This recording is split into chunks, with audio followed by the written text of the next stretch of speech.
হরে কৃষ্ণ, রাধে রাধে। মৌমিতা পরিবারে আপনাদেরকে জানাই অনেক অনেক শুভেচ্ছা ও অভিনন্দন। আজকের আলোচ্য বিষয়টি হচ্ছে নয়নতারা ফুল গাছ বাড়িতে থাকলে কি হয়।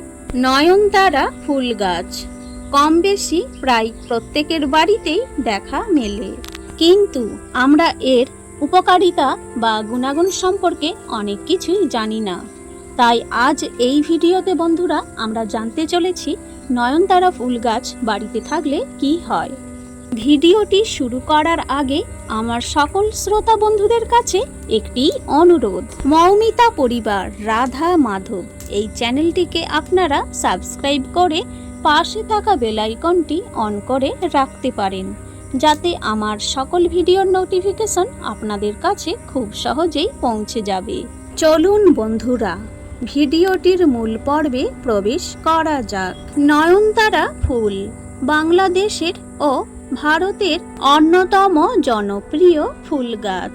এটি শুধু সৌন্দর্যের জন্য নয়, দীর্ঘ সময় ধরে ফুল ফুটে থাকার ক্ষমতা এবং বিভিন্ন সাংস্কৃতিক বিশ্বাসের কারণেও অনেকের বাড়িতেই দেখা মেলে। অনেকেই পবিত্রতা, শান্তি এবং শুভতার প্রতীক মনে করেন। হিন্দু ধর্মীয় আচার অনুষ্ঠানেও অনেক সময় এই ফুল ব্যবহার করা হয়। তবে মনে রাখতে হবে যে নয়নতারা ফুল গাছ সৌভাগ্য এনে দেয় বা অশুভ শক্তি দূর করে থাকে। নয়নতারা ফুল গাছ শুধুমাত্র শোভা নয়, চিকিৎসা বিজ্ঞানের দিক থেকেও গুরুত্বপূর্ণ। এই গাছ থেকে প্রাপ্ত কিছু রাসায়নিক উপাদান আধুনিক চিকিৎসা পদ্ধতিতে ব্যবহার করা হয়।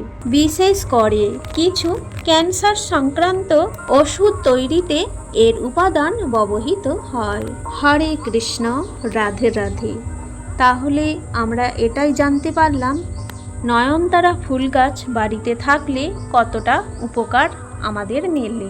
বন্ধুরা ভিডিওটি দেখে উপকৃত হলে অবশ্যই একটি লাইক করে কমেন্টে লিখুন আপনার মতামত। এর সাথে সকলেই ভালো থাকবেন, সুস্থ থাকবেন।